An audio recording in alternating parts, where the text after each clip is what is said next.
Bobby Doerr, the Hall of Fame second baseman who was a smooth fielder, timely hitter and immensely popular figure through 14 seasons with the Boston Red Sox, died on Monday in Junction City, or. He was 99 and had been the oldest living former major leaguer. The Red Sox announced his death. Doerr was a celebrated presence at Fenway Park, along with Ted Williams and Dom DiMaggio in the outfield and Johnny Pesky at shortstop. He was the last surviving major league player from the 1930s, having begun his career with the Red Sox in 1937. His death leaves Red Schoendienst, 94, best known for his years with the St. Louis Cardinals, as the oldest living Hall of Famer. Doerr lacked the tempestuousness of a Williams and the celebrity name of a DiMaggio. He went about his business quietly and became a team leader through his steady excellence. "We never had a captain, but he was the silent captain of the team," Williams said when Doerr was elected to the Hall of Fame by the Veterans Committee in 1986. Playing at Fenway Park into the early 1950s, except for 1 year in the Army during World War II, Doerr was a 9-time American League All-Star. He set a record for consecutive fielding chances without an error, batted over .300 in 3 different seasons, and drove in more than 100 runs 6 times.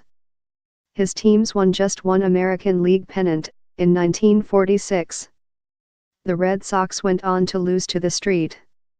Louis Cardinals in a 7-game World Series, but he batted .409 in that series. Doerr was easily the most popular player of the Red Sox and possibly the most popular baseball player of his era. David Halberstam wrote in Summer of '49, 1989, an account of a memorable pennant race between the Red Sox and the Yankees. He was so modest and his disposition so gentle that his colleagues often described him as sweet. He was the kind of man other men might have envied had they not liked him so much. Remarking on Doerr's fast hands, the novelist and Red Sox devotee George V. Higgins wrote in The Progress of the Seasons, 40 Years of Baseball in Our Town, 1989, that Doerr had the front paws of a polar bear. What Higgins found equally noteworthy was Doerr's standing before the often critical Boston press and fans.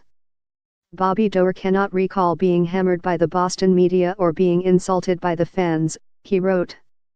Reasonable enough, because he was perceived as a workman who always gave his very best. Robert Pershing Doerr was born in Los Angeles on April 7, 1918, the son of Harold and Frances Doerr. His father was a telephone company lineman. He was signed by the Hollywood team of the Pacific Coast League out of high school in 1934 and played 2 seasons in Hollywood, then a 3rd year for the franchise when it moved to San Diego. He was signed by the Red Sox after being scouted in the summer of 1936 by Eddie Collins, the Boston general manager and himself a former second baseman and future Hall of Famer. On that trip, Collins also discovered Williams, then a teenager with the San Diego team. When Doerr joined the Red Sox, he was in awe. "I'll always remember spring training in 1937, he was quoted as saying by Cynthia J.